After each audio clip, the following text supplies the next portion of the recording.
우리 한번 따라해 보시겠습니다. 삼위일체이신 성령님. 이 세상을 살아가는 사람은 누구나 다 영향을 주고 받으며 살게 되어 있습니다. 부모와 가족의 영향을 우리는 받았습니다. 친구와 영향을 주고 받고 있습니다. 학교와 스승의 영향을 받고 직장과 삶의 환경에 의해서도 영향을 주고 받습니다.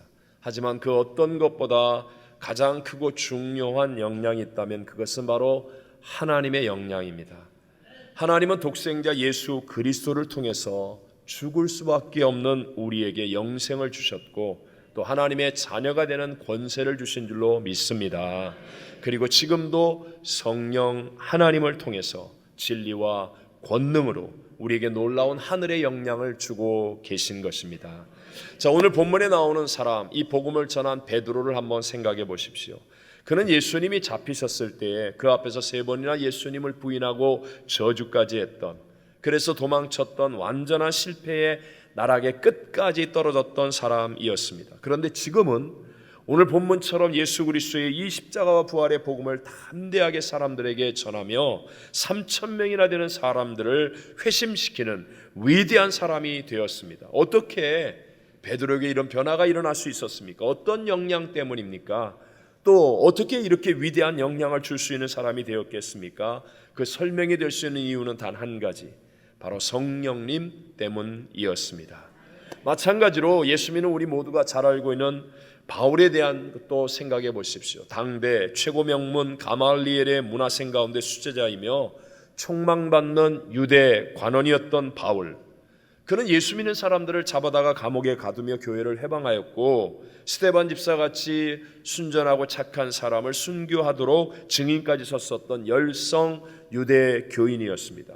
그런 유대 교인이었던 바울이 변화되어서 유대교가 적시대시하는 예수 그리스도가 하나님의 아들이며 구세주라고 믿게 되었고 그 복음을 전하는 전도자로 남은 인생을 살게 된 이유, 그것도 바로 성령님 때문이었습니다. 성령 하나님의 영향력은요, 바울이 갖고 있는 어떤 혈통과 배경보다 또는 당대 최고의 학문과 학벌과 권력이나 명예보다도 더 큰 영향을 미쳤습니다. 그리고 결국 바울의 인생을 최고의 인생으로 만들어주는 가장 선한 영향도 미쳤다는 것입니다. 오늘도 동일한 성령 하나님의 영향이 예배드리는 우리 모두에게 나타날 줄로 믿습니다. 오늘 저는 여러분과 함께 삼위일체의 성령님이라는 제목으로 전교회 수련을 통해서 우리 큰 은혜 가운데 우리 전교회 수련에 잘 마쳤는데 우리 교회와 우리 모든 성도님들에게 주시는 2가지의 은혜를 함께 나누고자 합니다. 첫째, 성령님은 바로 지금도 역동적으로 사역하시는 하나님이시라는 것입니다. 성령님은 성경 처음 등장부터 역동적인 능력을 가지고 사역하시는 모습으로 등장하셨습니다. 천지 창조 때 수면에 운행하시면서 하나님의 말씀을 따라 무질서에서 질서로, 무에서 유로, 어둠에서 빛으로 역동적인 창조를 이루셨습니다. 흙으로 빚어진 인간 아담에게는요, 생명의 호흡으로 임하셔서 생육하고 번성하여 땅에 충만하고 땅을 정복하고 세상의 모든 것들을 다스리게 해 주셨습니다. 또 이스라엘의 마른 뼈들에게 성령님은 새 생명을 불어넣어 주셔서 그 뼈들이 맞추어 일어나 여호와의 군대가 되게도 해 주셨습니다. 이 땅에 오신 예수님의 모든 역동적인 사역은 다 성령의 기름 부으심을 통해 성령과 함께하는 사역이었음을 성경은 분명하게 증거하고 있습니다. 그리고 이 성령님은 오순절날 기도하는 마가 요한의 120명의 성도들에게 임하셔서 바로 그 연약하고 보잘것없는 것처럼 보이는 120명의 성도들을 통하여 온 세상에 복음이 전파되고 역동적으로 선교하는 놀라운 교회가 되게 해 주셨습니다. 성령님은 오늘도 모든 사역을 역동적으로 주관하여 일하는 분이심을 믿게 되시기를 바랍니다. 자, 오늘 본문 37절 말씀을 함께 읽어봅니다. 시작.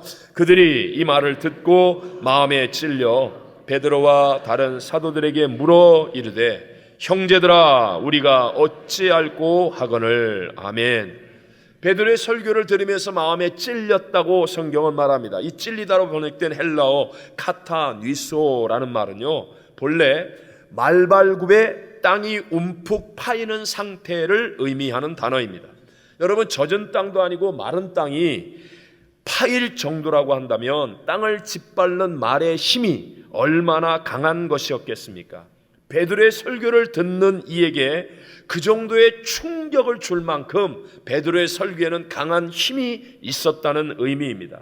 여러분, 인간적인 설명만으로는 베드로에 나타난 힘을 해석할 수가 있습니까? 천대받는 갈릴리 어부 출신의 학문이 없는 베드로가 예수님을 십자가에 죽이고 살기 등등에 있는 예루살렘의 그 교만한 사람들을 향해서 복음을 전할 수 있는 것, 그리고 이 무식한 베드로가 그 잘난 예루살렘의 사람들에게 복음을 전했을 때 한 번에 3,000명이 또 5,000명이 회심할 수 있었다는 것, 이것이 여러분 인간적으로 설명이 가능한 일이겠습니까?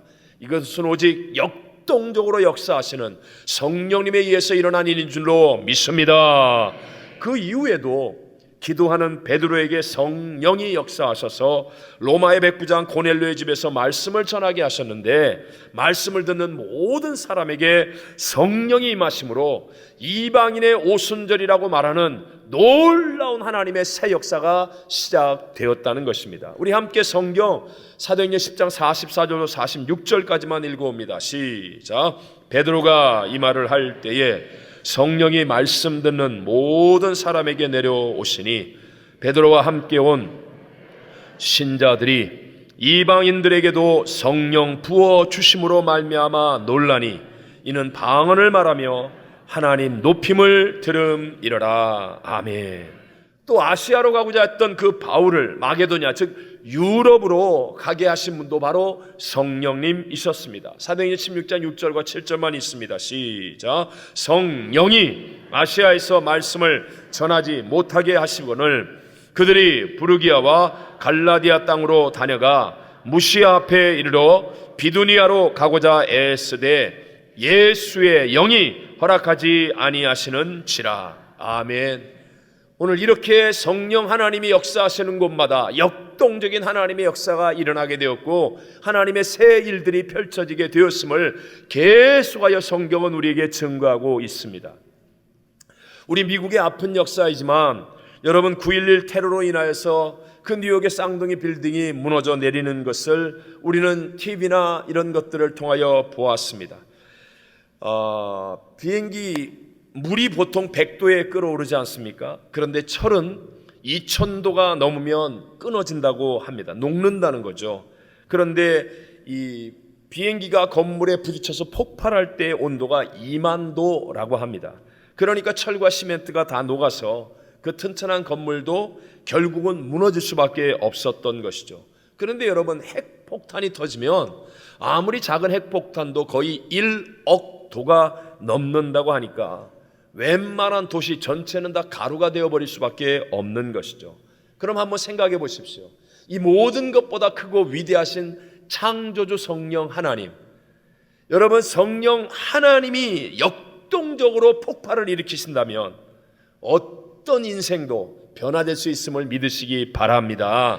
우리 앞에 놓여 있는 문제와 대적이 아무리 크다 할지라도 창조주 하나님, 삼위일체 하나님, 성령 하나님이 역사하시면 그러면 우리는 능히 이기는 위대한 새 역사를 만들 수 있게 될 줄로 믿습니다.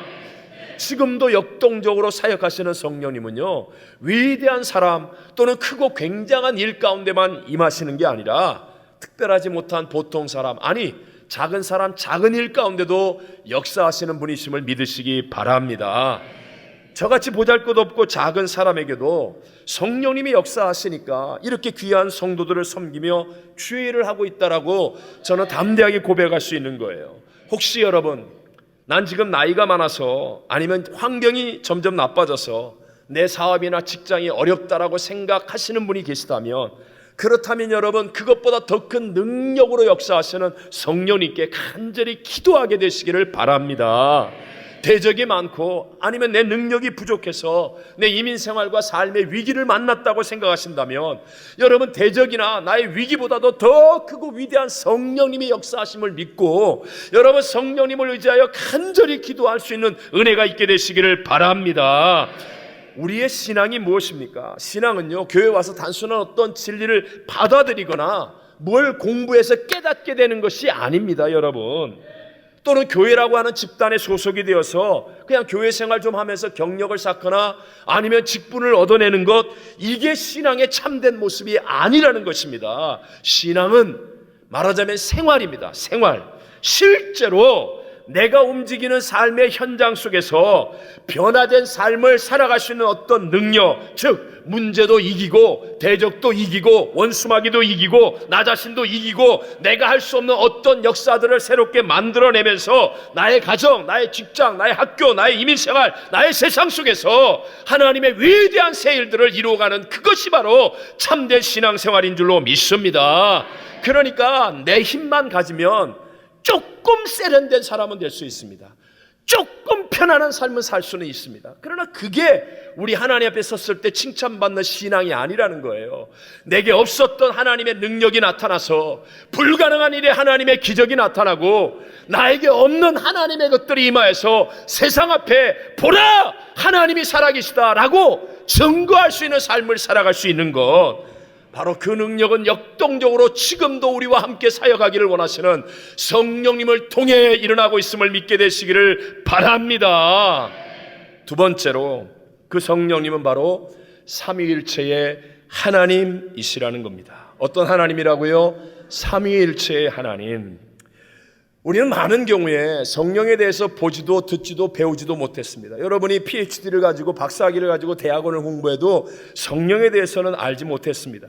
그러니까 성령님에 대해서 오해를 하거나 또는 성령에 대해서 마음을 닫고 있는 분들이 너무 많습니다.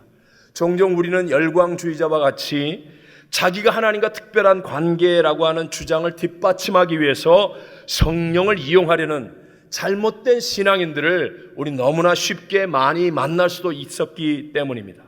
여러분, 성령 하나님은요, 삼위일체를 토대로 한 믿음에 의해서 바르게 이해되어져야 합니다. 즉 성부, 성자, 성령 하나님의 사역은 마치 서로 선으로 연결되어 있는 것과 같이 서로 분리될 수 없다는 것입니다. 그렇게 될 때 성령 하나님을 바르게 이해할 수 있게 되고 마음이 열려지게 되고 성령 하나님과 깊은 교제를 나누게 되어서 역사하시는 역동적인 성령의 능력으로 더욱더 승리하고 새로워지고 변화되고 복을 받는 믿음의 승리자들이 되어질 줄로 믿습니다. 성령님의 입장에서 본다면 가장 중요한 핵심은요, 성령님은 예수님을 증거하시는 분입니다. 그리고 성령님은 온전히 하나님 아버지께만 영광을 돌리시는 분이십니다. 바로 이 삼위일체의 사역으로 이해해야 한다는 것입니다. 그러니까 우리 주변에 막 은사가 나타나요. 그리고 능력도 있는 것 같아요. 그런데도 불구하고 예수님의 십자가 복음의 증거가 나타나지 않으면 그건 성령님의 역사가 아닙니다. 자, 오늘 본문 가운데 38절 39절을 함께 읽어봅니다. 시작. 베드로가 이르되 너희가 회개하여 각각 예수 그리스도의 이름으로 세례를 받고 죄사함을 받으라. 그리하면 성령의 선물을 받으리니 이 약속은 너희와 너희 자녀와 모든 먼데 사람 곧 주 우리 하나님이 얼마든지 부르시는 자들에게 하신 것이라 하고 아멘. 자, 한번 묻습니다. 여러분, 성령의 선물을 받으시기 원하시면 아멘 하십시오. 하나님의 약속입니다. 이것은 너희와 너희 자녀와 모든 먼데 사람 주 우리 하나님이 얼마든지 부르시는 자들에게 하나님이 하신 것이니까 이루어지게 될 줄로 믿습니다.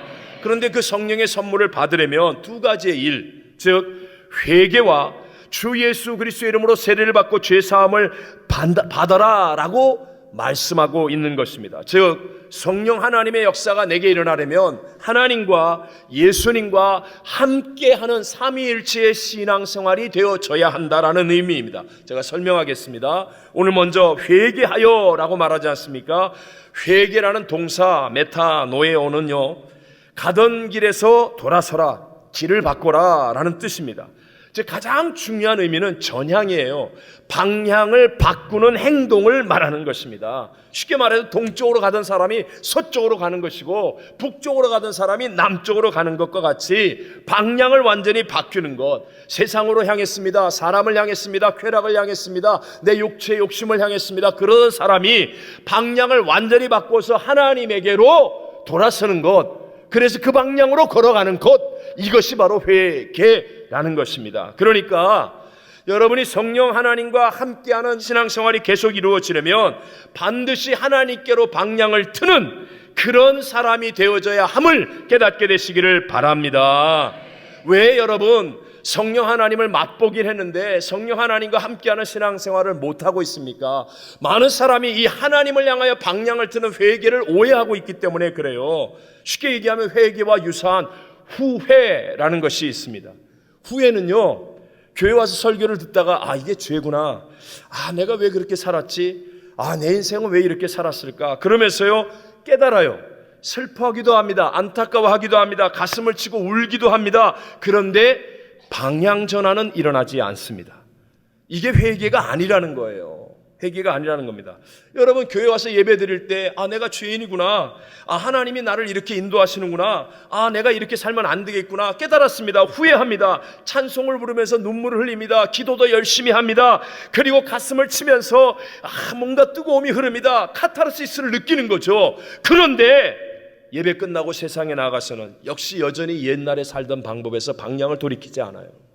그냥 그대로 살아요. 그리고 또 주일날 와가지고 그런 눈물이 있기를 원하고 무언가 가슴이 뜨거워지길 원하고 가슴을 치는 어떤 일들이 일어나기를 원하는 거예요. 그러니까 성령의 역사가 나에게서 계속 일어날 수 없다는 것입니다. 교회 안에서는 목사고 장로고 권사고 집사인데 때로는 교회 일도 열심히 하는데, 근데 교회 밖에서 나가서 사는 거나 말하는 것을 보면 예수 믿지 않은 사람과 하나도 달라 보이지를 않아요. 그 이유가 뭐예요? 여러분 깨닫긴 깨달았습니다. 마음의 안타까움을 느끼고 후회도 하고 나름대로 결심도 했습니다. 그러나 방향 전환이 하나님을 향해 이루어지지 않았기 때문입니다. 카타르시스만 있고 교회 와가지고 자기 위로를 받고 자기 만족을 느끼면서도 그러나 정작 하나님을 향한 방향 전환은 아직까지도 일어나지 않고, 교회 오면 그리스도인이고 밖에 나가면 여전히 옛날에 내가 살던 방법대로 그저 편안하게 잘 먹고 잘 입고 잘 사니까 그냥 살면 된다라고 생각하는 것.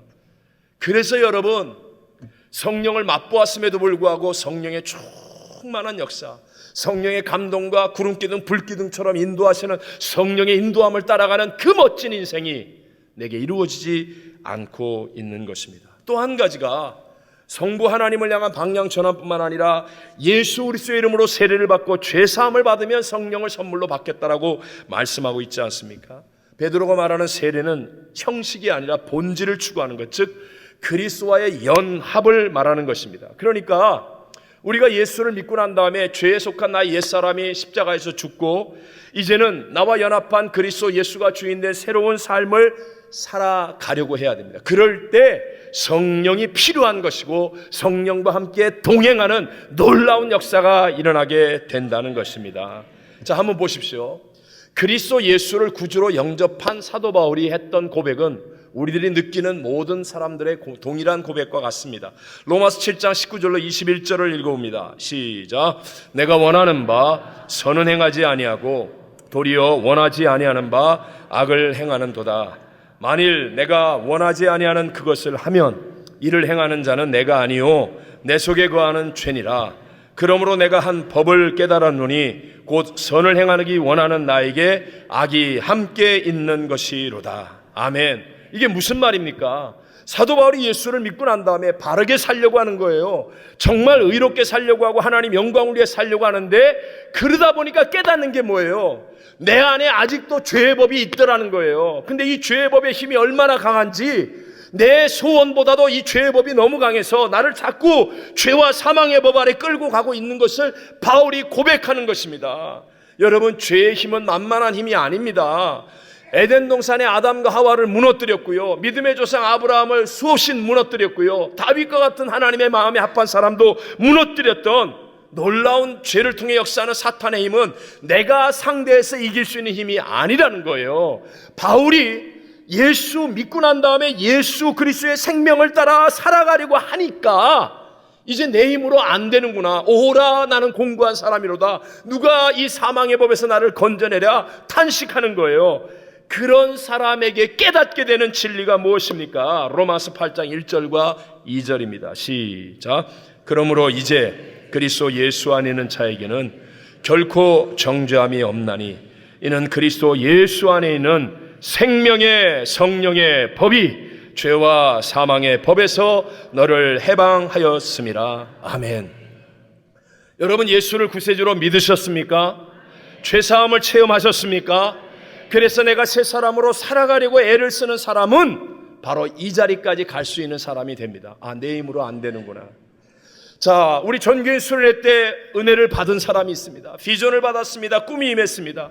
그리고 며칠 동안 내가 한번 그 은혜대로 살아보려고 애를 쓴 사람은 이 시간에 분명히 깨닫는 게 있습니다. 아, 이거 안 되네. 쉽지 않네. 그렇지. 그런 낙심의 마음이 들어와야 정상입니다. 그래야만 사도 바울처럼 생명의 성령의 법이 나를 해방하는 것이로구나 라는 깨달음의 자리까지 갈 수 있다는 것입니다. 여러분이 예수를 믿었는데도 불구하고 죄사함이 뭔지도 모르고 바르게 살려고 하는 의지도 없고 하나님의 꿈에 대한 소원도 없고 에휴 그냥 교회만 왔다 갔다 하면 되는 것이 아무 생각 없는 사람은요, 지금 내 안에 있는 사망의 법이 얼마나 강하게 나를 끌고 있는지를 몰라요. 왜? 한번 반대로 가보려고 해봐야 아는데 반대로 가보려고 해보지 않으니까 죄와 사망의 힘이 얼마나 강한지조차도 깨닫지 못하는 거예요. 그러나 이것을 깨닫는 사람은 이렇게 얘기합니다. 바울이 이제 생명의 성령의 법을 깨닫고 이기는 자가 되었지 않습니까? 그리고 나서 우리를 가르쳐 말씀하는 겁니다. 갈라디아서 5장 16절 시작. 내가 이르노니 너희는 성령을 따라 행하라. 그리하면 육체의 욕심을 이루지 아니하리라. 아멘. 이길 수 있는 길은 딱 하나. 무엇을 따라 행하라? 성령을 따라 행하라. 성령을 따라 행하라. 이 길밖에 없습니다. 여러분 꿈과 비전을 받았습니다. 한번 하나님의 영광을 위해서 달려가려고 합니다. 그런데 해보니까 내 게으름이 발목을 잡습니다. 세상에 대한 염려가 발목을 잡습니다. 내 안에 있는 분노와 미움과 절망과 근심과 두려움과 내게는 연약함과 부족함이 내 발목을 잡습니다. 그럴 때 우리 하나님께서 말씀하는 거예요. 내 힘으로 안 된다고요. 내 힘으로 할 수 없다고요. 그러나 성령을 따라 행하라. 그리하면 육체의 욕심을 이루지 아니하고 이기는 자가 되리라. 여러분 우리를 무너뜨리는 육체의 욕심, 범죄하게 만드는 육체의 욕심, 끊임없이 끌어당기는 육체, 이것을 이길 수 있는 길은 하나밖에 없습니다. 저와 여러분의 능력으로 못 이깁니다. 저와 여러분의 능력으로 사단과 싸워 이기지 못합니다. 죄를 못 이깁니다. 내 육체를 못 이깁니다. 그러나 여러분이 끊임없이 성령님을 바라보고 성령님을 의지하고 성령을 따라 행하겠다고 결단하고 성령을 순종하여 한 것 없이 내딛어 보면, 그러면 여러분 놀라운 하나님의 능력으로 승리하는 열매를 얻게 될 줄로 믿습니다. 제가 자주 드리는 말씀 아닙니까? 여러분 세상이 공평합니까? 공평하지 않습니까? 공평하지 않습니다. 그래서 공평하겠다고 나선 게 공산주의 아니에요. 여러분 공산주의가 공평합니까? 정말 더 지독한 불공평입니다. 여러분 몇 사람만 배부르게 사는 더 나쁜 지독한 불공평. 세상은 공평하지 않아요. 어떤 사람은요 아프리카나 저 북한 땅에서 태어난 아기, 그 다음에 우리 베벌리 힐스의 부잣집에서 태어난 미국의 아기, 어떻게 공평합니까? 애가 무슨 죄가 있다고. 아프리카 저기 뭄바사에서 태어난 아기, 그거 어떻게 공평합니까? 여러분의 생김새가 공평합니까? 아니 이렇게 생긴 것과 이렇게 생긴 것이 공평합니까? 키가 공평합니까? 몸무게가 공평합니까? 은사가 공평합니까? 재주가 공평합니까? IQ가 공평합니까? 어떻게 세상이 공평합니까? 또 인생은요 내가 이해하지 못하는 일이 훨씬 더 많습니다. 어떤 사람은 선하게 사는데도 정말 늘 고생하고 문제 생기고 억울하고, 어떤 사람은 아니지, 어떤 놈은 사기치고 거짓말하고 나쁜 짓하고 막 이렇게 뭐 지멋대로 사는데도 불구하고 오히려 잘 먹고 잘 입고 막 큰 소리치고 살아가는 이 세상을 어떻게 이해합니까? 아니 내가 정말 예수 믿고 바르게 살려고 하는데 왜 나와 내 가정에는 이렇게 어려움이 끊어지지 않습니까? 왜 내겐 이런 일이 자꾸 생깁니까? 어떻게 이해합니까? 그러나 여러분이 아셔야 되는 게 있어요. 세상은 공평하지 않고요, 세상은 내가 이해하지 못하는 일이 훨씬 더 많지만, 그럼에도 불구하고 우리 하나님은, 역사를 주관하시는 하나님은 선하신 분인 줄로 믿습니다. 우리 하나님은요, 모든 것으로 합력하여 선을 이루실 수 있는 분인 줄로 믿습니다. 그래서 믿음이라는 게 뭐예요? 불공평한 세상을 상대해서 싸우는 게 아니에요. 이해하지 못하는 세상을 바라보면서 이해하겠다고 몸부림치는 게 아니라, 불공평하고 이해되지 않음에도 불구하고 나와 함께 하시는 하나님, 그 하나님을 똑바로 바라보고 하나님을 믿는 믿음을 따라 살아가는 거예요. 우리 선하신 하나님이 우리에게 주신 승리의 최고의 상수, 믿는 자만이 깨달을 수 있는 최고의 상수가 뭐예요? 그게 바로 성령을 따라 살아가라는 거 아닙니까? 우리의 길이요 진리요 생명 되신 예수가 우리를 위해 십자가에 죽으시고 구세주가 되시고 길을 만들어 주시고 영생의 생명을 주고 진리가 되신 예수가 우리에게 하신 말씀이 뭐예요? 성령 받으라는 거 아니에요? 성령. 내가 떠나가고 성령이 너에게 임하는 게 더 유익이다. 너희는 예루살렘을 떠나지 말고 오직 아버지께 약속하신 바 성령으로 세례받기를 기다려라. 이게 진리라는 거예요. 이게 진리. 다시 한번 여쭤봅니다. 여러분 예수 믿으십니까? 그렇다면 여러분의 삶의 최우선순위, 여러분이 가장 간절히 소원하고 가장 열심히 해야 되는 것, 그게 바로 성령을 따라 살아가는 삶인 것을 믿으시기 바랍니다.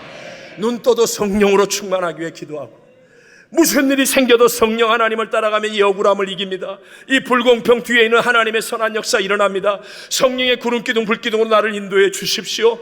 성령과 함께 하려는 것, 성령의 음성을 들었을 때 나를 쳐서 복종하고 순종하는 것, 이것이 바로 승리의 길이 됨을 믿게 되시기를 바랍니다. 교회가 어떤 교회가 건강한 교회입니까? 건물이 튼튼한 교회, 사람이 많은 교회, 프로그램이 좋은 교회, 유명한 대통령이 나오고 장관이 나오고 재벌이 나오고 갑부가 나오는 교회, 유명한 인기인이 나오는 교회, 착각하지 마십시오.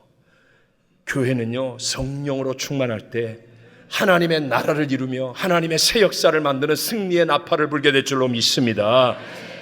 우리가 거룩하다고 고백하는 것, 우리 교회가 거룩하다고 고백하는 것은요, 우리의 죄를 부정하는 것이 아니라 성령의 능력을 긍정하는 거예요. 예수를 믿는 저와 여러분에게도 여전히 못된 습관, 나쁜 버릇, 죄의 성품이 남아 있습니다. 그런데도 불구하고 우리에게 희망이 있는 이유가 뭐예요?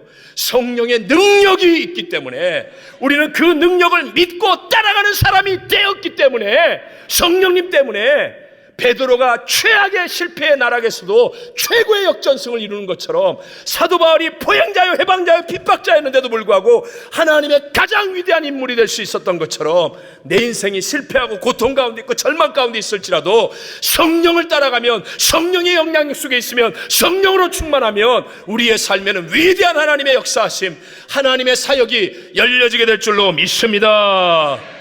오늘날 그 성령님은 예수님의 몸 위에 계셨잖아요.